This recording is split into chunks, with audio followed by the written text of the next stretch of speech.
King Beowulf, Ecgtheow's son, suffered and triumphed, burnishing his name with bright gift years till that fearful twilight when the fire dragon soared. He marched then to battle, one man among 12, lord of the Geats, to look at that monster. He had seen before him the source of that feud, the cause of that torment, precious treasure cup from that poor fugitive who had angered the dragon, entered its gold bearer. That thief slave was now the 13th among them. The unwilling guide servant guiltily led them to the sleeping serpent. He stepped fearfully to that old earth hall, ancient stone barrow, under the sea cliff, set into the rock near the swirling waves. In its walls were gathered gems and goldwork. The guard of that treasure, monstrous fire dragon, minded his hoard, held it under earth. Not easily bought was that glittering gold, nor given away. Then the brave old king sat by the cliff, hailed his men then, hearth companions, wished them good luck. His wavering heart thoughts wandered toward death. Weird was close then, ready to receive that solemn war king, seek out his soul hoard, sunder it from breath, spirit from body flesh. The center of his life would soon be delivered from its locked flesh home. Then Beowulf, son of Ecgtheow, spoke. Many spear battles I fought in my youth, clashing of shields. I remember it all. In my 7th year, I was sent from my father, given for training to that good folk king, Hrethel of the Geats, who fostered me well. No less was I loved in those long growth years than the sons of that king, kind uncles, Heribald, Halfkin, and Helac, my lord. But Heribald, through sorrowful chance, slept in a murder bed through siblings' error. Halfkin shot him, his brother, his leader. Wounded Heribald with a wandering arrow, missed his target, murdered his elder, his blood-loyal brother, with a baleful point. There was no way to pay for a death so wrong, but aching heart wounds were offered to the king. No vengeance followed the fall of that prince. So is the sorrow of a solemn hall lord, sharp soul torture, when his son rides hanging young upon the gallows. He gropes for mercy, sings his horror song as his son dangles their food for the ravens. He can find no help, no mercy or revenge for his mourning heart. Each morning his mind measures that death fall, his son's departure. He can find no patience soothes him to wait through the years for younger sons, heirs to his treasure, when his only prince, who's spoken his last, left him for darkness. He stares in sorrow at his son's life home, the wasted wine hall swept by the wind, emptied of joy. The riders sleep silent in their graves. No sound of the harp warms the mead hall where men once gathered. He stays in his bed, sings his heart songs. He roams no longer. All seems too open, field and homestead. So Hrethel grieved for Heribald, heavy with sorrow, thoughts wandering in pain. No weight could he find to make that slayer settle for that death, nor could he hate Halfkin his son, nor love him still for that loathsome deed. His grief was too great, too grim for living. He gave up his life to God's comfort. To his kin he gave, as a king should do, his land and homestead when he left this earthyard. Then war returned to the Swedes and Geats across the water as they clashed in shield war, hard killing times after Hrethel died, when Ongentheow's sons sought out the Geats with angry armies, not eager for peace, made gruesome ambush, malicious slaughter, struck against their shields with sharp blade edges. But my kinsmen and leaders avenged that well, took them them their blood pay, as was often told, though the older one paid with his life a hard bargain. Halfkin fell, king of the Geats, killed in spear battle. On the morrow, I heard, Eofor took vengeance. With sharp sword anger slew that king-killer. Eofor quenched there Ongentheow's life, mindful of hall gifts, remembered his lord, spared not his sword swing, split through the helmet, the battle-bleak Swede king bent down to death. I earned these treasures that Helac gave me, paid him in battle as fate allowed me, served with my sword. He soon gave me land, homestead, and mead hall.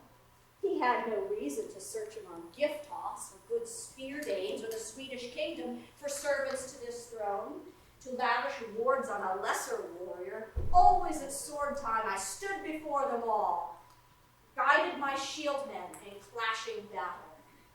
And still I am ready while this sword endures. This treasured nailing that I took from death on that sorrowful day when I slew Deirifin, Hugis's sword champion, killed him with my hands. No time did he have to take corpse plunder, fetch breast corslets to the Frisian leader. But gone he went, guardian of the banner, strong-hearted warrior. No sword killed him. My hand grip crushed his beating heart, his life's bone house. Now this sword I won there, finest of smith blades, shall fight for this horde. Then Beowulf spoke last war vows, words to fight by. Many battles I fought in my youth, and still I am ready, war-weary king, battered with winters, for final glory, if that grim hall-burner will come to meet me from his mound of gold. Then Beowulf greeted his thanes, each one, for the last time hailed his helmeted warriors, his comrades dear. I would carry no sword, no weapon of war against the worm should bear, if the foe I might slay by strength of arm, as Grendel I slew long since by my hand. But I mean to fight a fiery battle with scorching puffs of poisonous breath. For this I bear both breastplate and shield. No foot will I flinch against the foe of the barrow. Weird is over us. Each shall win his ordained doom at the dragon cliff. Bold is my mood, but I will not boast against the loathly dragon.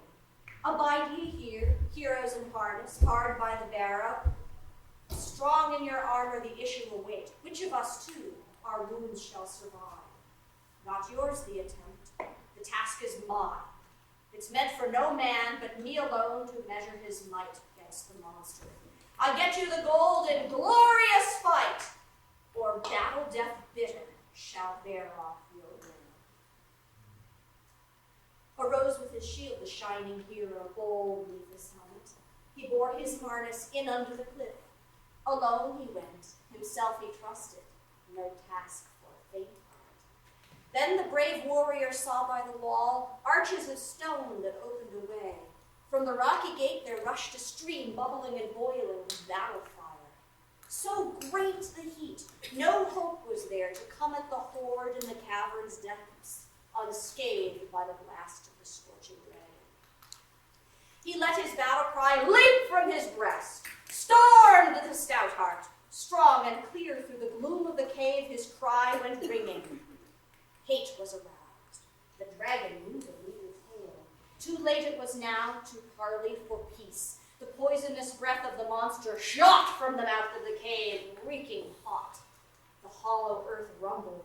The man by the wall upraised his shield, the lord of the Geats, against the loathly dragon.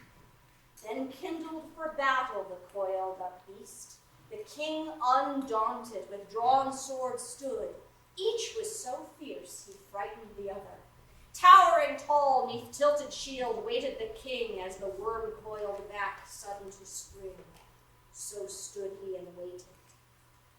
Blazing a cave fire swift to his doom. The shield of iron sheltered the hero too short a while. Life and limb it less protect than he hoped it would, for the weapon he held first time in battle he tried that day. Weird had not willed he should win the fight. But the lord of the Yeots upraised his arm and smote that scaly worm, struck him so fierce that ancient bright-edged blade gave way, bent on the bone and bit less sure than its owner had need in his hour of peril. The sword stroke roused the wrath of the cave guard. Fire and flame afar he spurted, blaze of battle. But Beowulf there no victory boasted. His blade had failed him, naked in battle as never it should have, well-tempered iron. Nor easy it was for Ecgtheow's heir, the honored and famous, the earth to forsake, forever to leave it. Yet he must go, against his will, elsewhere to dwell. So we all must leave this fleeting life. Ere long the foes, bursting with wrath, the battle renewed. The dragon took heart, and with heaving breast came charging again. The champion brave, strength of his people, was sore oppressed and folded by flame. No faithful comrades crowded about him. His chosen band, all princes' sons, to save their lives, fled to the wood. One of them only felt surging sorrow, for nothing can stifle call of kin in the comrade true. That beloved shield thane, lord of the Silflings, was called Beowulf. He was Weohstan's son, and Elfer his kinsman.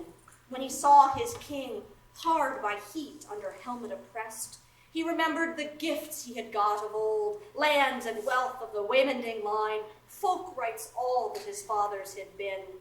He could hold no longer, but hard he gripped linden shield yellow and ancient sword. It was known to men as Eanmund's heirloom, son of Ochtara. Weohstan had slain that friendless exile by sword edge in battle, had brought to his uncle the jeweled helm, close-linked mail-shirt, and ancient sword fashioned by giants. Onela gave him the polished gear of his dead nephew, spoke no words to start up a feud, although he had killed his brother's son. Weohstan held them for many winters, mail-shirt and sword, till his son was ready to show the same courage as his graying father. He gave to him then, they lived among the Yeots, a great deal of armor when he went from life, an old man's journey. Now, for the first time, that faithful thane, youthful and stalwart, stood by his leader, shoulder to shoulder in shock of battle, nor melted his courage, nor cracked his blade, his war sword true, as the worm found out when together they met, clashed in battle. Beowulf in wrath upbraided his comrades. Sore was his heart as he spoke these words. Well I mind how our mead we drank in the princely hall, how we promised our Lord, who gave us these rings and golden armlets, that we would repay his rich war gifts, helmets and armor, if haply should come his hour of need. He has made us thanes of his choice for this fierce fight, spurred us to glory, and given us treasure because he deemed us doughty spearmen, helmeted warriors, hardy and true. And yet all the while, unhelped and alone, he means to finish this feat of strength, shepherd of men and mightiest lord of daring deeds. The day is come. Now is the hour he needs the aid of spearmen good. Let us go to him now, help our hero while hard bestead by scorching flames. God knows that I should rather the fire should ruthlessly fold my body with his than harbor me safe. Shame it were surely our shields to carry home to our hearths, unless we first slay this foe and save the life of our beloved king. Full well I know to leave him thus alone to endure, bereft of aid, breaks ancient right. Yeah. My helmet and sword shall serve for us both. Shield and armor we wreak. Buckler and helmet he bore to his leader, heartened the hero with words of hope. Do your best now, dearest Beowulf. Years ago in youth you vowed living never to lose your honor. Shield your life, show your valor. I stand by you to the end. After these words, the worm came on, snorting with rage for a second charge. All mottled with fire his foes he sought, the hated warriors. But Beowulf's shield was burnt to the boss by billows of fire. His harness helped not the young hero.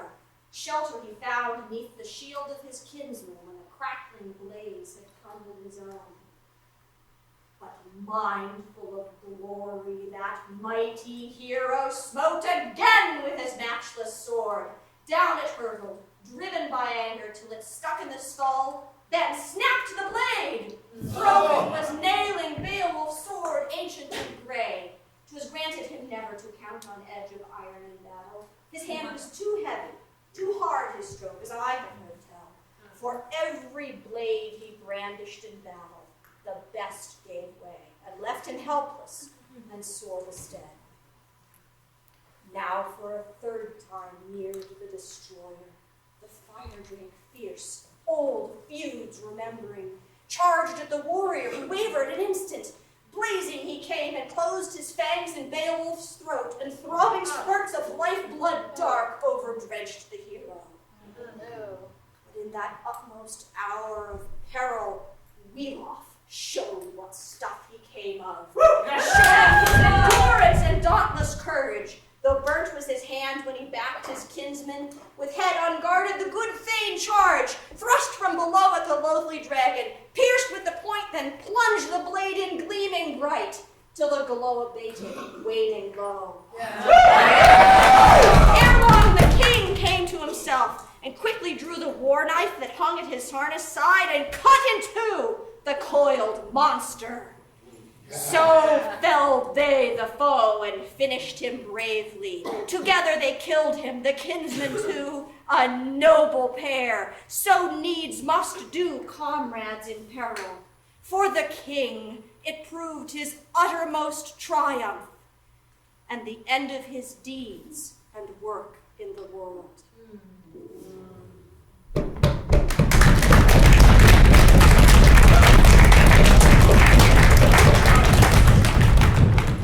Then that dragon bite wound burned into his blood, blistered and swelled there a monster's death mouth. Murderous poison welled within his breast. Baleful serpent gall pushed towards his heart. The proud one wandered slowly by the wall, sat by the barrow stone, lost in life. He looked upon giants' work, how the stone arches, stout with pillar strength, that old earth hall, entered the cliffside.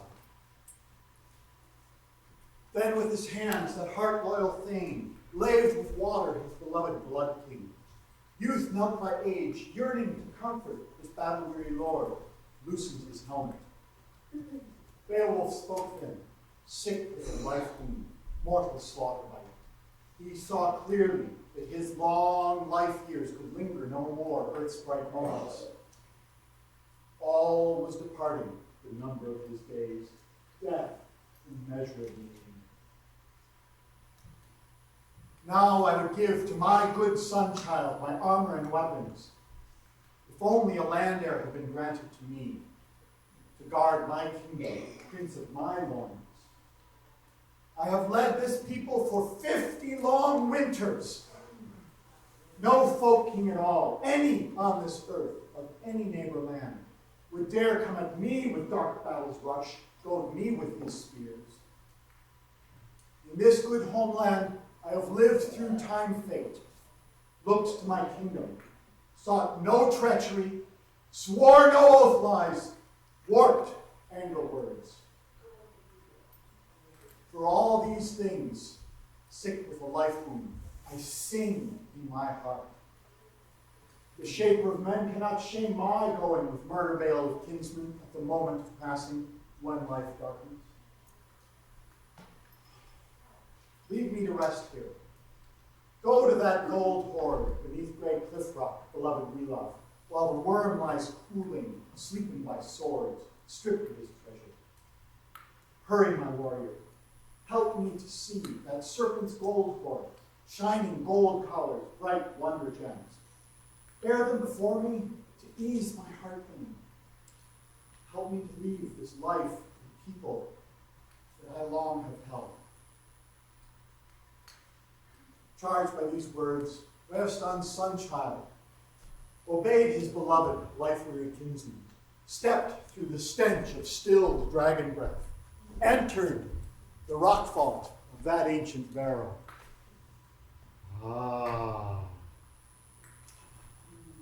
Enclosed there by pillars, piles of heirlooms glinted in the gloom, gleaming treasure heaps, glittering gemstones by the gray rockwork, wonders by the walls of that worm's earth den, that old night flyer, ancient wine vessels, rich silver cups, bereft of polishers, stripped of ornament. There were sword-struck helmets, old and rust-laden, arm bracelets tarnished, curiously twisted. A king's treasure mound. Gold upon the ground will grab at the minds of all hall warriors, hidden though it be.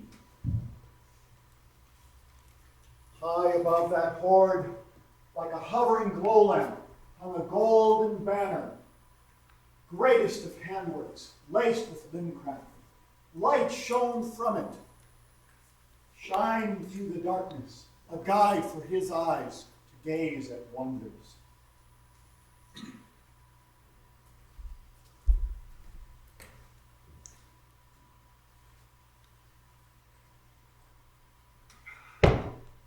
Then, as I heard, that hoard was plundered. Smith wonders gathered by a sorrowing warrior. He piled in his arms plates and jewel cups to his own liking, and that old gold banner, greatest of standards. Of that serpent's coils, no trace could be found. Swords had removed him. Bright steel edges, fire-hardened sword blades had freed that treasure trove, quenched the hate fire, hot terror breath of that lone mound miser who measured the land, belching with flame waves, burning through the night, searing the darkness till he died of murder. Beowulf hurried then, waiting with that bounty, trembling to find if his beloved shield king still breathed lifeblood as he last left him. Lord of the weather Yeats, waiting for treasure, sick with blood-bane, bordered in darkness. Wrapped in those riches, he rushed to his lord, stricken bounty king, seared and wound-weary at the end of love. He laved him again, wakened him with water, till words came pressing, broke through his breast. The battle king spoke then, gazed at the gold work, that great treasure pile. For these fine war trophies, I finally must say, thanks to the wielder, wonder king of all, our glorious shaper, for such gold and gemstones that I now may leave to my beloved Yeats in this dark death moment, darkening of life. Now that I've bought this bright treasure mound with my old lifeblood, look to my kinsmen, the needs of my Yeats. I must now leave you. Tell my battle friends to build me a mound, high by the balefire on the headland's point. It will signal my name to sons of this nation, tower to the sky on tall thronesnuts, so that sea travelers in time will call it Beowulf's Barrow, as they beat through the swells, sail their prow ships on the headland's point. He removed from his throat a marvelous neck ring, gleaming gold collar, gave it to his thane, young shield warrior. Yielded his armor, helmet, and mailcoat, hailed him farewell. You are the last of our beloved kinsmen, the Waymunding clan. Weird has guided all of my family to fate's shadowlands. My fine companions, I will follow them now.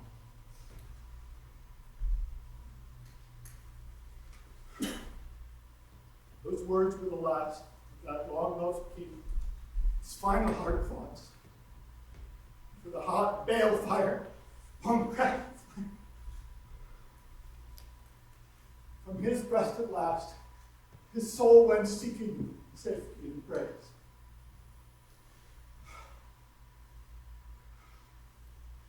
And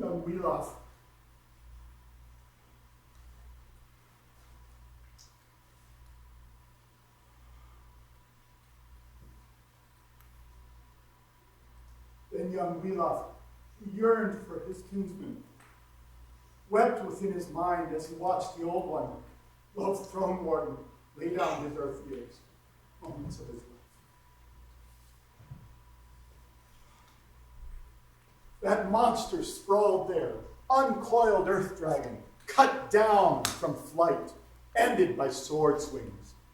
That old death flyer no longer wielded his wealthy ring hoard, but steel blade edges stopped his life fire, hard and battle sharp, smith hammers leaving.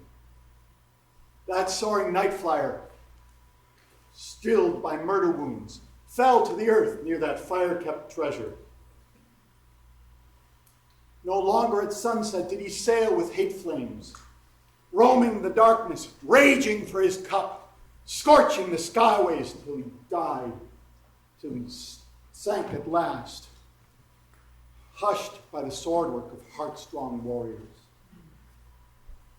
Few good battlemen, bold though they be, strongest in warfare, swordmen to be feared, reckless in life dare, ready for death day, would stand against a blast of that searing heat breath. Touch with their hands the tiniest of gemstones, if they found there a waking mound guard coiled in his barrel. Beowulf exchanged this lordly treasure for his life's boundary. King and enemy earned the end there of their lone earth days.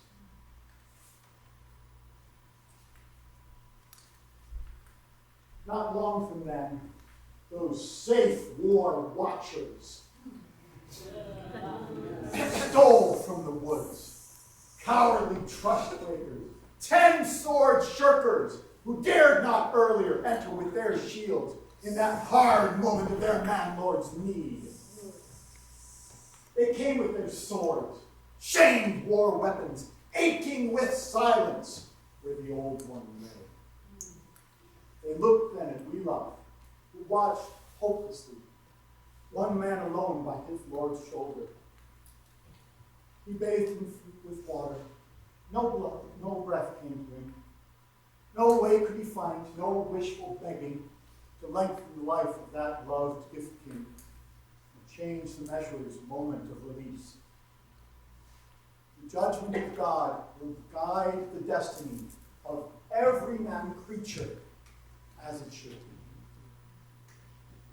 Then grim welcome words welled in the heart of that young shieldman for those shameful wretches.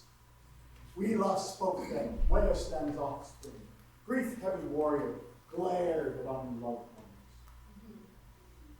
That he may say, who would speak the truth, that this good man, Lord, who gave you such gifts, rich war trappings, that you wear this moment, by bright ale benches, bettered you with swords, burnished shield boards, burnies and helmets. From lords whose fanes lent you the finest of all steel swords, smith-wrought with care, that he then utterly, all of that battle gear, entirely wasted in the time of his need. That lonesome folk could find no cause to boast of his war thanes, but the broad wielder, world shaper granted that our great man-lord alone with his sword served that monster.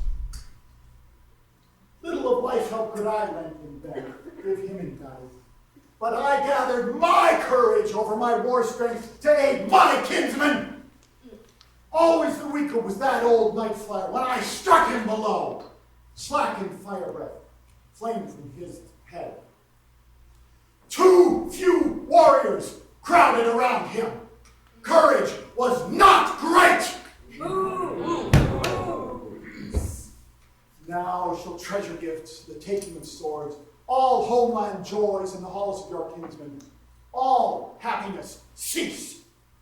You will sorrowfully wander, stripped of land rights, beloved home says, alone in your exile, when other battle thanes learn of your failure, your flight to the woods dragging your life shields. Death will be better for each one of you than a wasted life.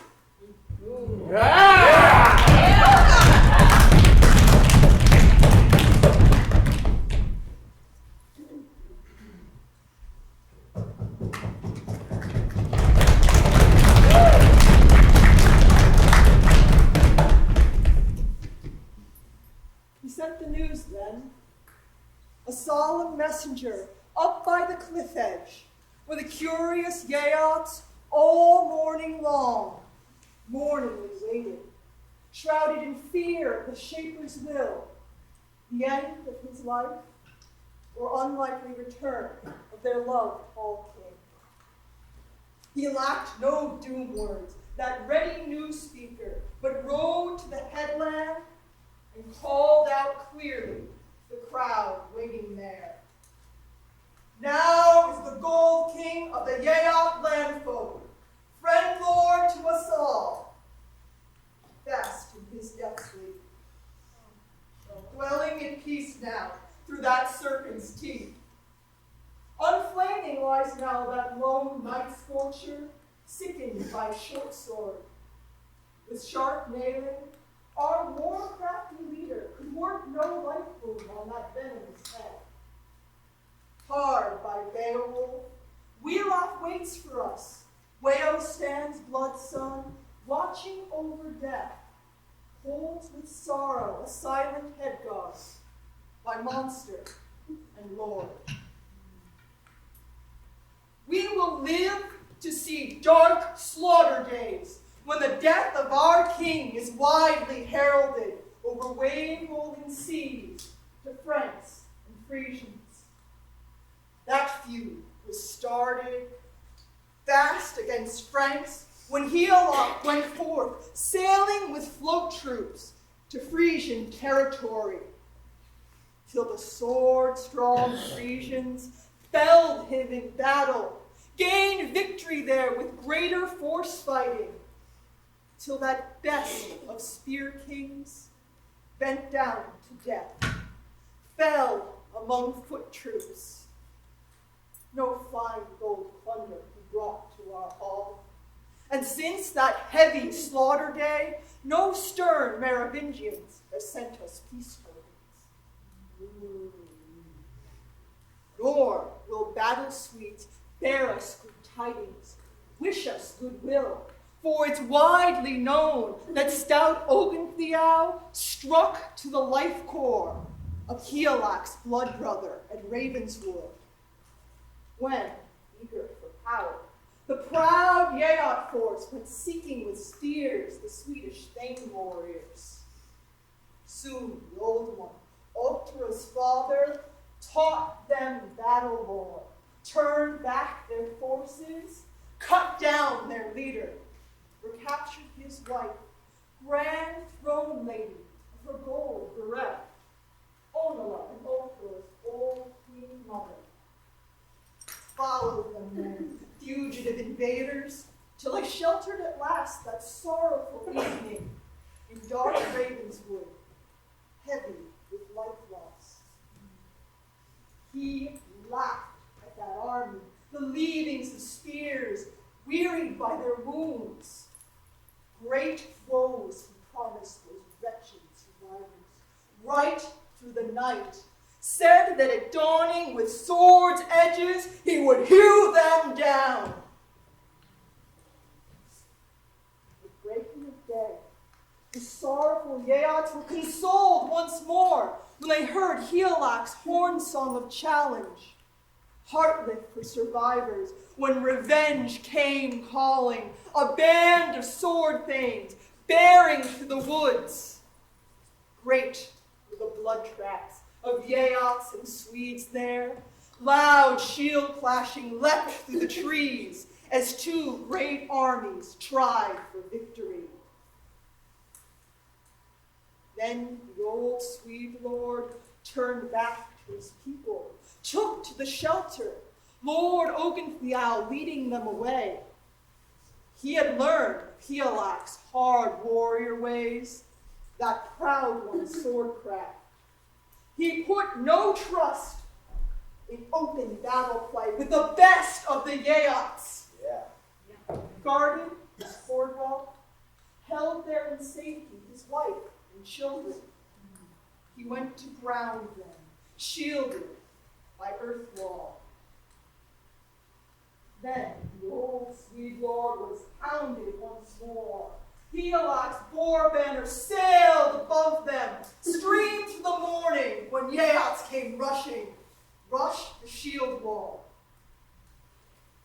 And brave Oguntheow, old warrior king, was brought down to earth. By edges of swords, at last he consented to live or die there by Eofer's judgment. In angry fighting, Wolf Woolready wielded his sword with such blade strength that blood sprang in streams from that gray hairline. Still game with the fighting, the old Swede lord swung back at him, repaid that wound with a worse exchange, when that proud folk king fought for his life. Nor could that warrior, Woolred's young son, give the old one a good counterblow.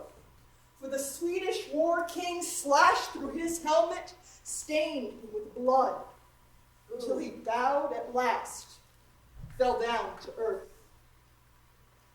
Yet fate was not ready. Wolf soon recovered, though cut to the bone.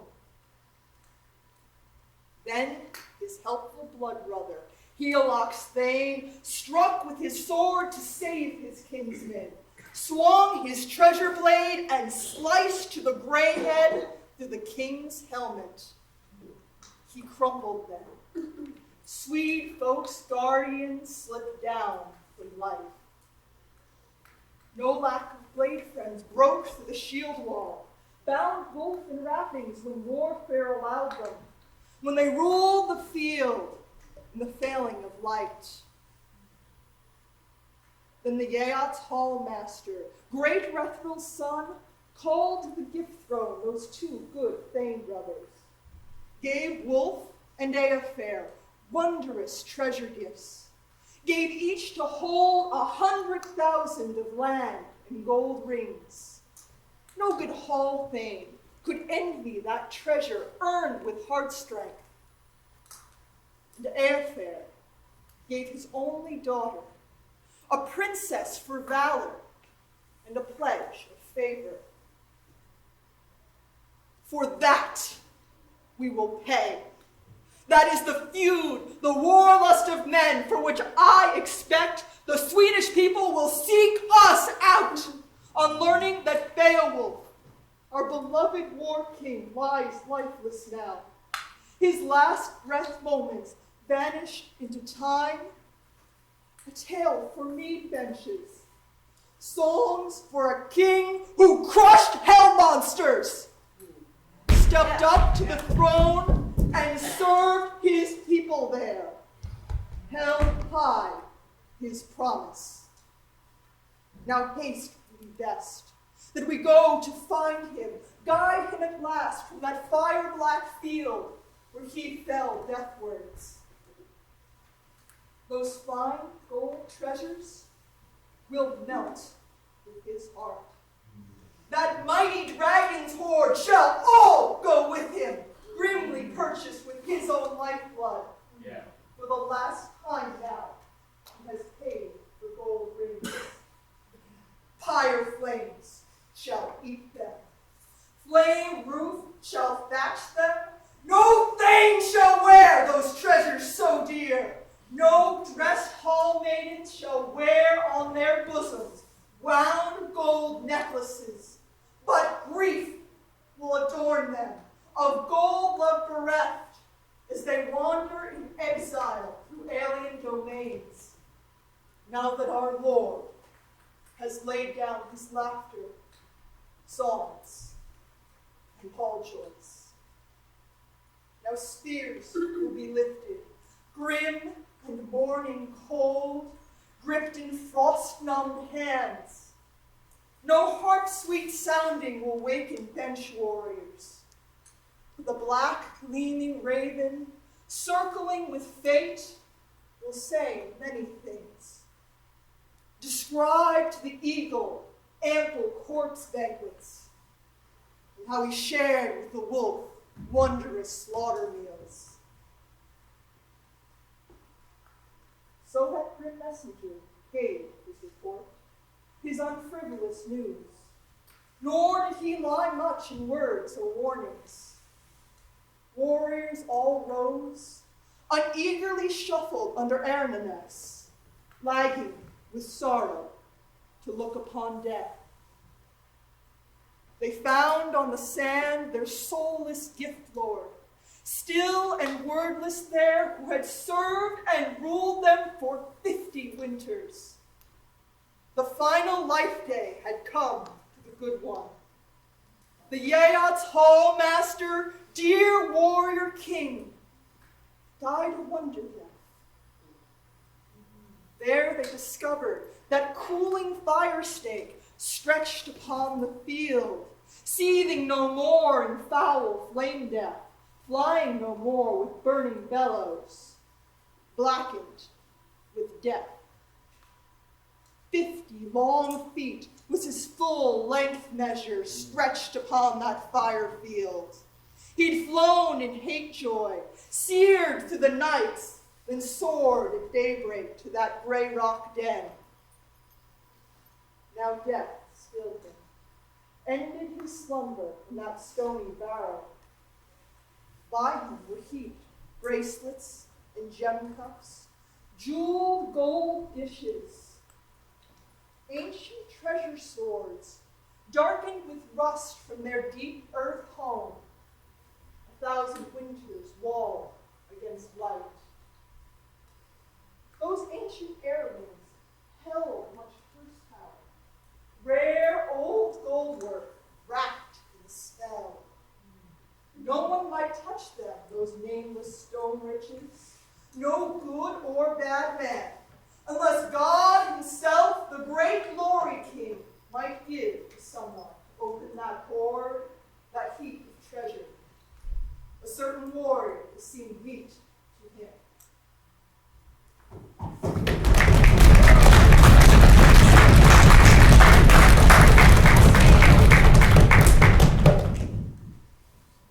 Hiding that treasure deep in its tower, as the dragon had done, broke God's law and did him no good. Guarding its stolen wealth, it killed Beowulf's king, but was punished with death. No one knows when princes and their soldiers, the strongest and bravest of men, are destined to die. Their time ended, their halls, their homes, silent and still. So, Beowulf sought out the dragon, dared it into battle, but could never know what God had decreed, or that he would meet his death, or why. The spell was solemnly laid by men long dead. It was meant to last until the day of judgment. Whoever stole their jewels, their gold, would be cursed by the flames of hell, piled high with sin and guilt, if greed was what brought them.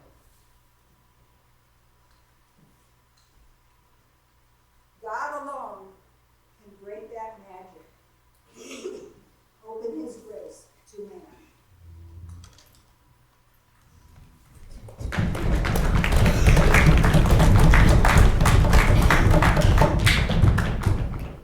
Beowulf addressed them, Weohstan's son.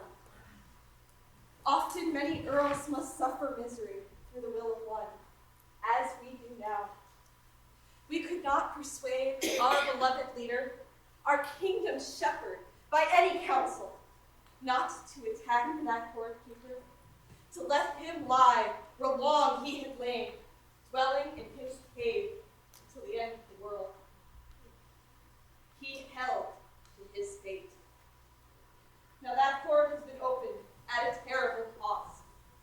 That fate was too strong that drew the king of our people towards it. I went inside, looked all around, beheld bright gems and waves clear. Not at all gently was a journey allowed under that earthwork.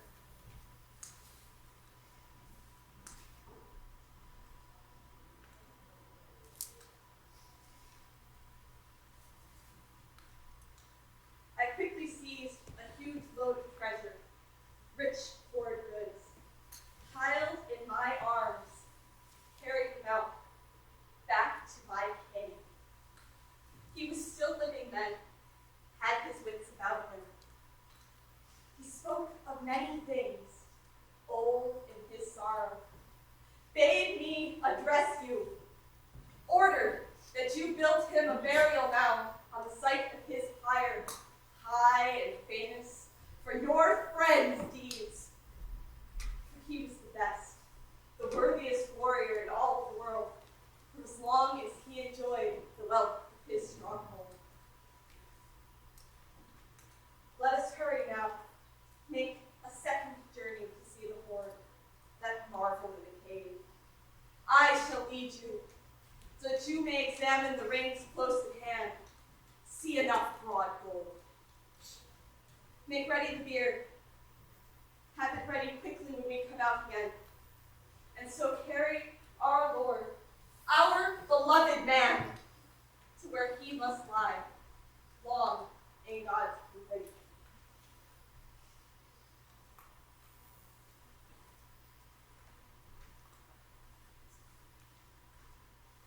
The son of Weohstan, sound in battle, the brave man ordered that they announce to all warriors, owners of dwellings, that men of property from far and near were to bring timber for the king's fire. The fire must gnaw, the flames growing dark. This prince of warriors, who often withstood the rains of iron, hard battle hail, when arrow storms spring sight, wrap a cloud on the shield wall, shafts did duty, swift in their feathers, well served by bards.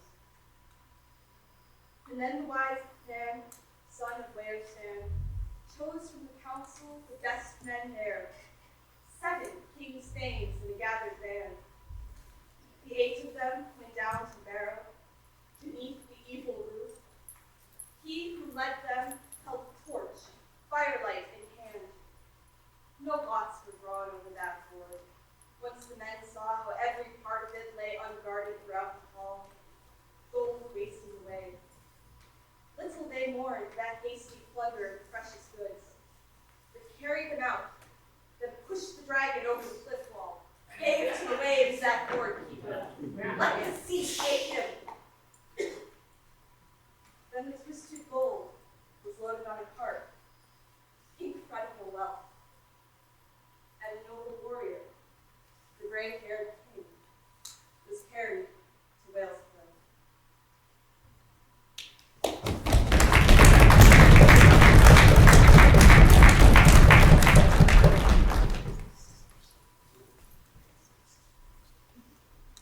Folk of the Yeots, a fire then built, tall on that headland, no trifling thing.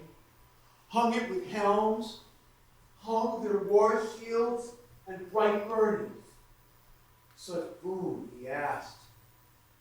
Beloved leader was laid in the middle. Fighting men mourned their famous king. They woke on that mound the worthiest balefire. those warring ones. Wood smoke arose, wound with weeping. The wind was still, until his bone house was broken by fire, hot in the heart. With heavy souls, spear thanes grieved the great one's death. Like the warriors, the woman of the Yeot, her hair bound up for Beowulf the king, sang in earnest and over again, crying in fear of foreign swords, times of slaughter, terror and war, harm and slave shame. Heaven took the smoke. The waiter folk fashioned for him a headland barrow, broad and towering, easy sighted by seagoers. In 10 days' time, their toil raised it. Beowulf's beacon on Balefire's ashes. A worthy wall they worked around it, to be deemed mighty by men of wisdom. In the barrow they placed each bracelet and gem, ancient smith work, every last piece of gold the brave brought from the rock den. They let the earth hold the hoard of treasures. That gold in the ground has gone nowhere, as useless to man as ever before. Around the mound rode the veterans, all nobles born, the band of 12. They wished to mourn, weave for their king saddest of songs, setting in words praise for kingship, pride in his courage, a song for their friend. So it should be. Words will praise, worthy friend, Lord.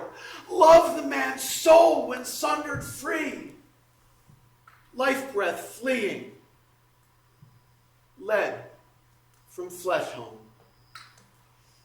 So folk of the Yeots, fellows of the hearth, bewailed the loss of lord and prince.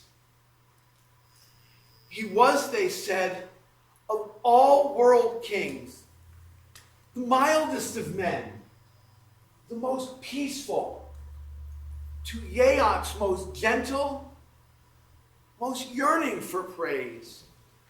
Swahi Kidekari, Rahman is mir richten, word of Harriet, Verth and Freya, so I had four shula of Lichharan lad at Wertha. Swabeg Monodan, Yeata Leda, Laffer the Scrooder, Hail Yenatas.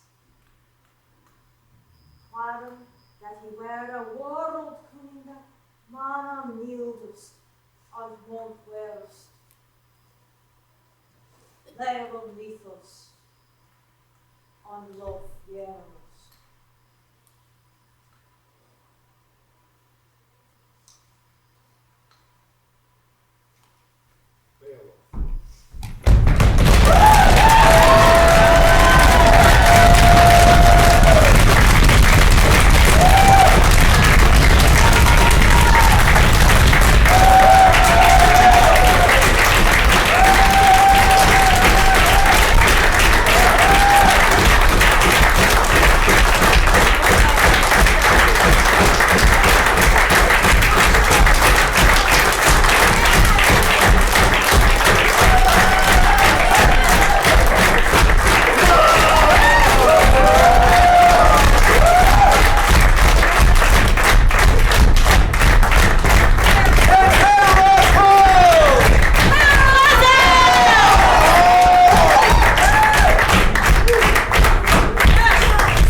Yeah.